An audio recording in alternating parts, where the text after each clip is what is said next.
Šī konference liecina par to, ka Covid laikā tika stipri aizmirstas cilvēktiesības. Un konferences laikā jūlija ļoti pareizi izteica arī Bites kundze, pareizi izteicās par to struktūru, kurā tagad arī mēs atrodamies Eiropas parlamentā. Un bija ļoti patīkami redzēt konferencē ar Meģņa kungu un Meģņa kunga teikto.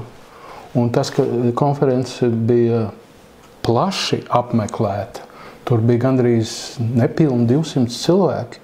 Mūsu laikos tas notiekās pietiekoši reti, bet pats galvenais tas secinājums priekš manis bija ļoti konkrēti teikts, ka Covid laikā tika pārkāptas Eiropas Savienības pamatprincipi.